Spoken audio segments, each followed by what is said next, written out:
Estamos no Canal 7, na Via Cabo, da Multi TV, no programa Falando Francamente. E hoje eu estou entrevistando a delegada titular da cidade de São João da Barra, Madalene Faria Rangel Boa Morte. Delegada, São João da Barra, queiram ou não, gostem ou não, durante muito tempo foi aquela cidadezinha, o patinho feio do norte do estado. Hoje é um potencial, conhecida mundialmente, queiram ou não. Hoje em dia, estão dizendo até que, eu li agora há pouco num blog, que o AIC está recebendo 100 milhões de aluguel ali pelo porto. Já recebe 100 milhões de aluguel pelo porto. Nossa. Porque ele aluga as partes ali que está montando o porto. Né? Então, São João da Barra, queiram ou não, gostem ou não, vai ter um potencial muito grande. E ali está ficando cada vez mais complicado, porque tem muita gente de fora. Né?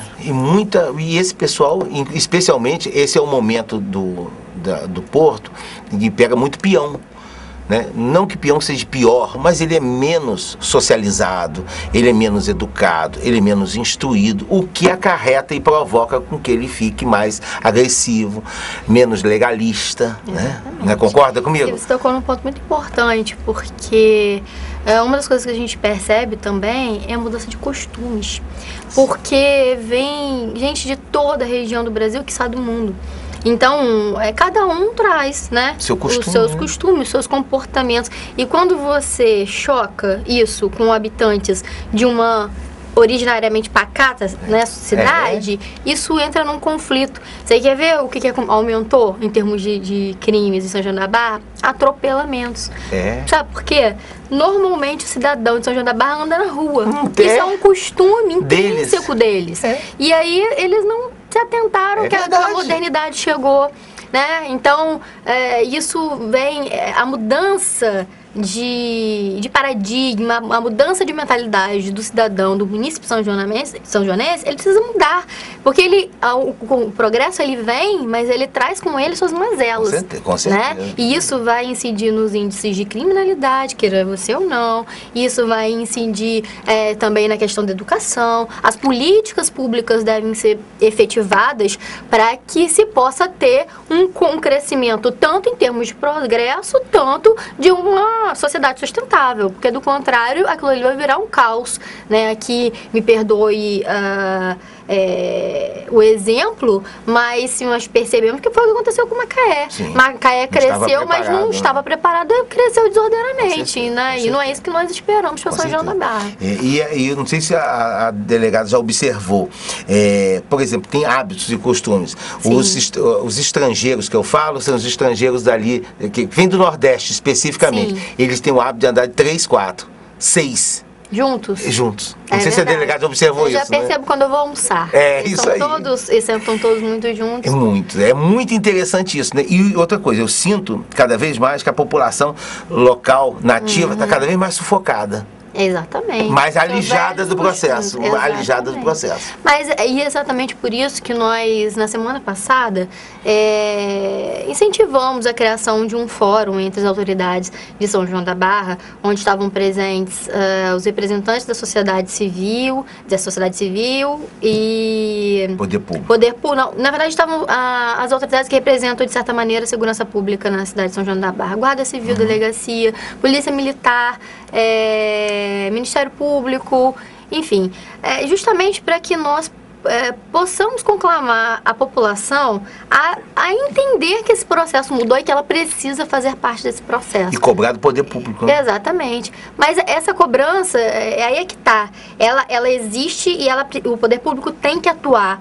Mas se não houver, principalmente na segurança pública, uma atuação da população no sentido de informar para que a investigação possa prosseguir, né, e que haja assim, essa mudança de panorama. Bom, beber e dirigir não pode, isso é crime de trânsito e causa morte, né, que é muito comum também do povo joanense, né? Ainda não, a lei da embriaguez ao volante, do capacete, tudo isso não pegou lá ainda. Parece que eles estão alijados mesmo do que acontece no mundo. É muito engraçado. E eu pensei, quando a delegada falou que o maior incidência hoje é com relação ao atropelamento, eu pensei que era um índice de bebida, de bebedeira, os problemas advindos da bebida, não é não? Pode ser também. bem, mas somado ao fato de que Mas as pessoas o atropelamento é o maior, né? Não que seja o maior crime, mas a gente vê com muita frequência. Sim. Agora. Houve um aumento no índice de atropelamentos. Mas por quê? As pessoas que vêm do lado, vêm de fora, né? Com costume, leis de trânsito, pedestre anda na calçada e veículo na rua, não se choca, é o conflito mesmo de costumes. Aí me dá uma informação. Essas suas... Por exemplo, essas estatísticas, a delegada faz ali para mandar para o Rio de Janeiro, mas você prepara um local? É uma curiosidade minha agora. Como? Essa estatística, para eu saber que aumentou esse crime ou aquele outro crime, a leitura dessas estatísticas é feita, a delegada faz lá mesmo na delegacia, sim, antes de mandar para o departamento? Eu tenho setor. Existe um setor chamado CIP, que é Setor de Inteligência Policial, e eu tenho um analista de CIP. É um analista... São João da Barra já tem isso? Sim. Ele analisa, nós temos um sistema muito interessante, eficaz, muito completo, que identifica, né, o número de crimes em determinado tipo de delito, qual é o horário. É uma leitura da pesquisa, é uma leitura do material colhido, né? Exatamente. E a partir daí a gente tem que virar o foco a cada vez que os números mudam. E aí, né? uma curiosidade minha, aí a delegada faz semanalmente, diariamente, mensalmente, uma reunião com esse setor?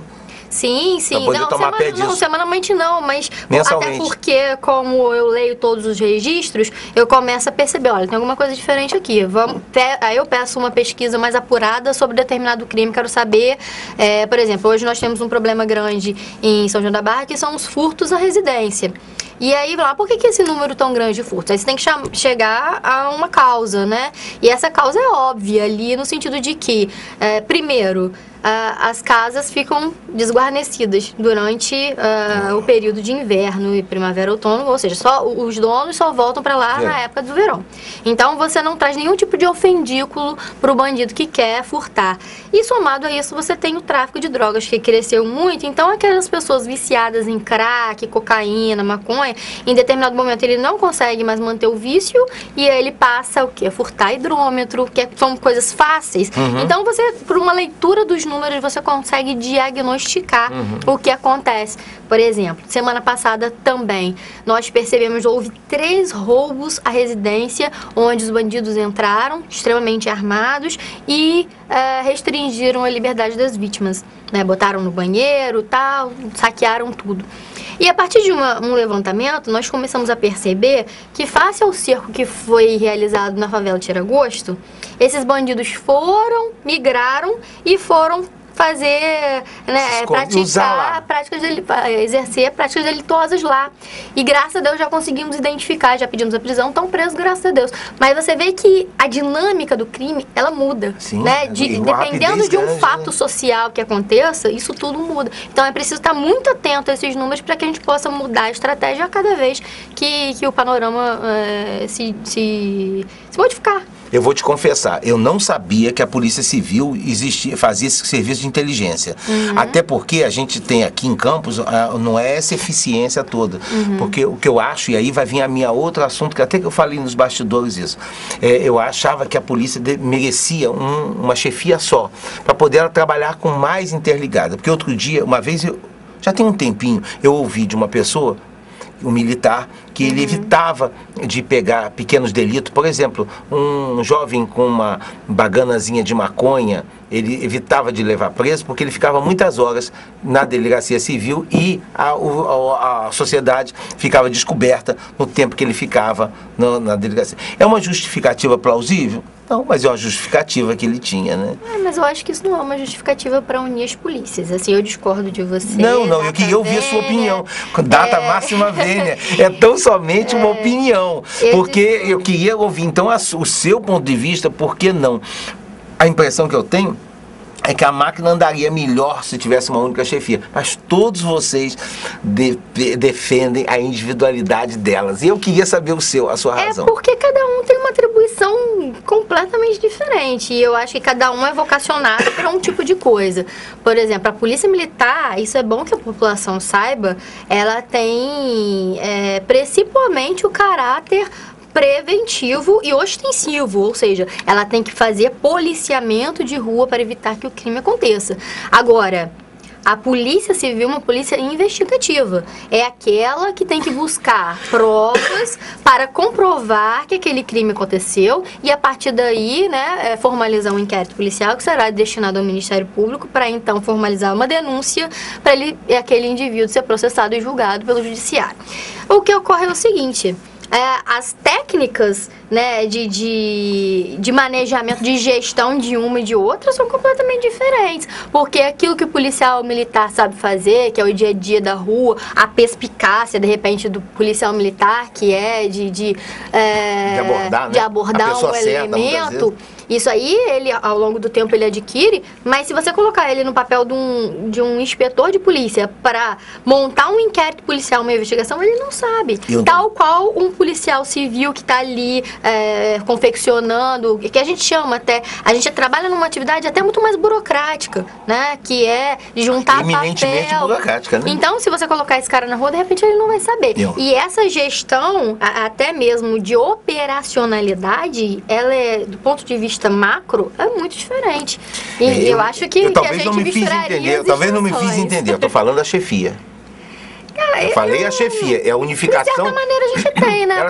Elas permaneceriam separadas, claro, porque uma coisa é uma coisa, outra coisa é outra coisa. Mas eu acho que a polícia, hoje, a polícia militar e a polícia civil, elas estão diretamente ligadas à Secretaria de Segurança Estadual, né? Que é representada pelo senhor Beltrame. Então, o que acontece? De certa maneira, as diretrizes do Estado são as mesmas, né? No que tange as consecuções, os objetivos. Então, mas hoje a gente vê que, apesar de cada um estar no seu quadrado, dizendo assim, numa expressão mais chula, há uma integração muito grande entre a Polícia Civil e a Polícia Militar. E aqui em Campos é um exemplo disso. Nós já ganhamos 2 prêmios de integração da Secretaria de Segurança justamente por unir as polícias civil e militar.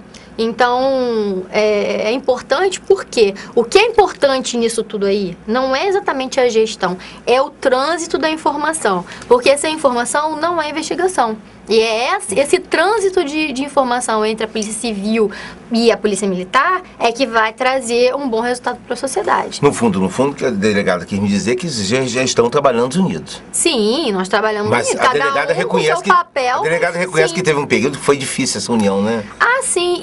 E eu digo que, em regra, é difícil. Na capital nós temos muito problema. É isso aí. Em relação à Polícia Civil e à Polícia Militar, uma questão de disputa, de exatamente. Um se acha, outro mais. Exatamente, cada um lá é nisso que eu tava falando. Florim. Mas, bem da verdade, aqui na nossa região, nós não temos o que reclamar em relação a isso.